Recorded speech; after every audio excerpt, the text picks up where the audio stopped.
And new tonight, a man died after a car crash in Aiken County Friday night. The Aiken County coroner says it happened around midnight near Jack Russell Lane on Chucker Creek Road. A car hit a tree and flipped over, and 22-year-old Liam Miller was pronounced dead on scene. And it's been 2 weeks since the Aiken County Sheriff's Office announced they believed 4-year-old Javea Harris was dead. The announcement came after a week-long search. Her mother reported her missing on June 30th, but it was later revealed that Javea had been dead for about a month. Her body was found in a lake, and today the community is continuing to show support for her. Employees at Thompson Health and Rehabilitation wore pink shirts yesterday to show their support for Javea, and there have been several vigils in Aiken County and beyond to honor the 4-year-old. Her parents, Michaela Herring and John Mariah Harris, have been charged with homicide by child abuse and destruction and desecration of human remains, and both parents have been denied bond. On Friday, July 24th, there's a balloon release for Javea at Bethany Mission Baptist Church in McCormick at 5:30. And on Saturday, July 25th, there's a motorcycle poker run fundraiser from 8 a.m. until 5 p.m. starting on Edgefield Road in Trenton. And there will be a remembrance ride at Citizens Park at 5 p.m. that day. Developing tonight, the Richmond County Sheriff's Office needs your help finding 2 people wanted in connection to an aggravated assault. Deputies say 21-year-olds Carmelo Earls and Cheyenne Williams are wanted for the incident at Azalea Park Apartments on July 12th. Earls is considered armed and dangerous, so if you see either of them, call the Sheriff's Office.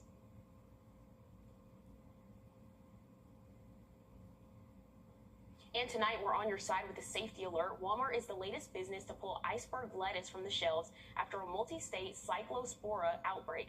More than 6,700 people have gotten sick, and the parasite's been traced to lettuce from California-based Taylor Farms and is used at Taco Bell. Ian Lee is in Los Angeles. Eating out might seem like a bit of a gamble right now. I've seen a lot of stuff online saying that like the lettuce, the tomatoes, some other items have some parasite in it that's causing people to have problems in the bathroom that I didn't want any part of personally. But for these 2 guys at a Taco Bell in LA, it's a risk worth taking. The impulse got the best of me, I guess. I wouldn't hate to lose a couple pounds anyways. An outbreak of cyclospora has sparked a race to remove suspected contaminated lettuce from the market. Federal investigators believe they've pinpointed the source, Taylor Farms in Mexico.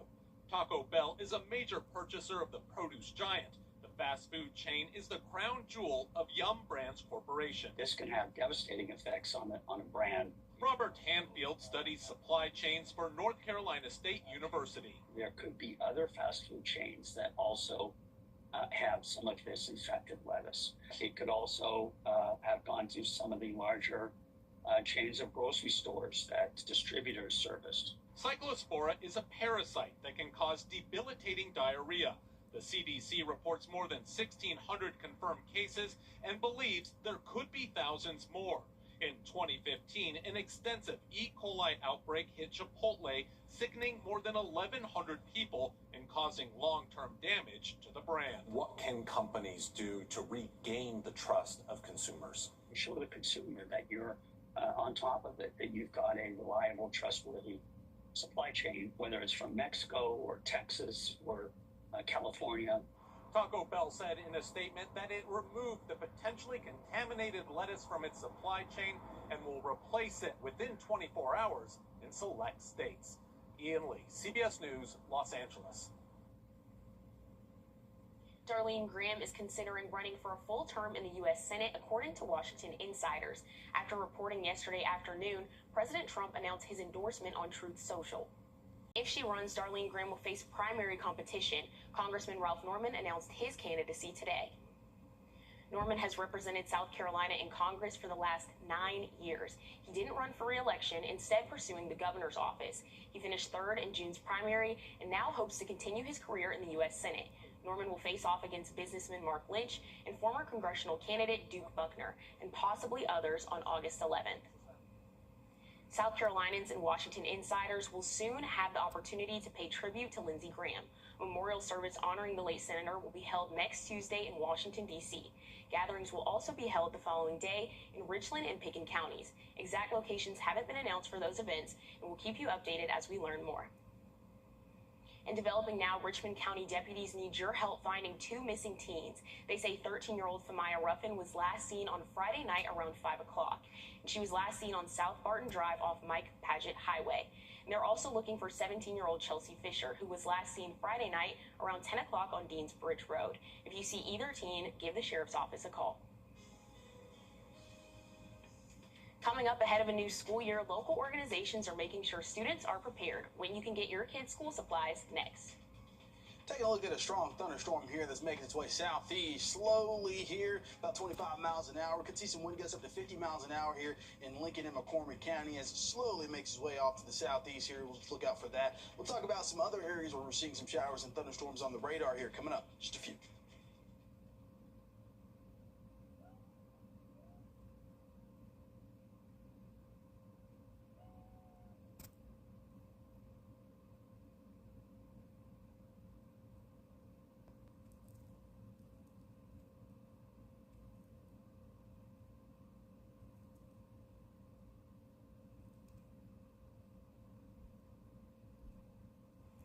Tonight, cleanup efforts are underway on Wheeless Road in Augusta. The cleanup was organized by Jeremiah Atkinson.